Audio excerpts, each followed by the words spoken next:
జై శ్రీరామ్. భగవద్గీత 6వ అధ్యాయం ఆత్మ సంయమయోగం 2వ శ్లోకం. యం సన్యాసమితి ప్రాహుర్యోగం తం విద్ధి పాండవ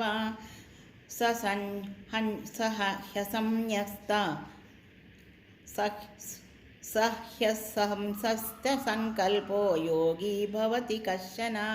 అర్జున, సన్యాసం అని చెబుతూ ఉంటారు చూడు, అదే యోగిమని మనను తెలుసుకోమని సంకల్పాలను వదలనివాడు ఎవ్వడు యోగి కాలేడు.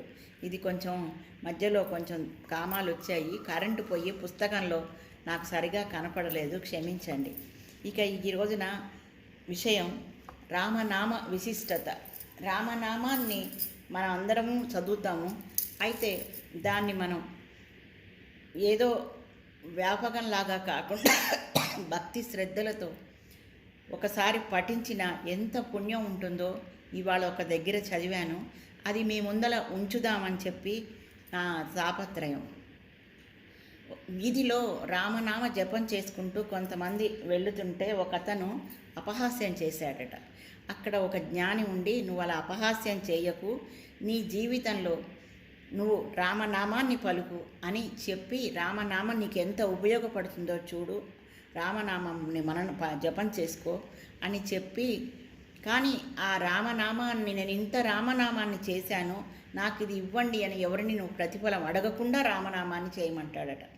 సరే అని ఆయన ఎందుకో ఆయన పూర్వజన్మ సుకృతంతోనో ఆ జ్ఞాని ఎదురుపడటం, ఆయనకు అప్పటిదాకా అపహాస్యం చేసిన వాడల్లా ఆ రామనామ జపం చేసుకుంటూ జీవనాన్ని సాగించాడట.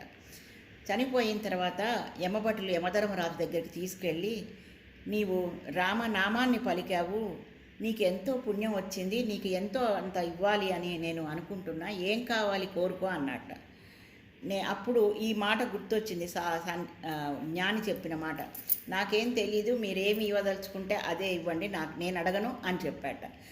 అది ఆయన విలువ కట్టలేక యమధర్మరాజు ఇంద్రుడి దగ్గర, అయితే నాకు మాత్రం ఒకటి కావాలి, మీరు మీ అంతటా మీరే నన్ను ఎక్కడికైనా తీసుకెళ్తా అంటున్నారు కాబట్టి నన్ను ఇంద్రలోకాన్ని తీసుకెళ్తా అంటున్నారు కదా, పల్లకీలో కూర్చోబెట్టి తీసుకెళ్తా అన్నట్టు. అయితే ఆ పల్లకి బోయిగా నువ్వే ఉండాలి, నేనైతే అడగట్లేదు అని అన్నట్ట. నాకెందుకో ఇది కూడా కొంచెం తేడా అనిపించింది. అది కట్ చేసుకొని మీరు ఊహించుకోండి, మరి పుస్తకంలో యథాతథంగా ఉంది కాబట్టి నేను అది ప్రతిఫలమే కదా అనుకుంటా.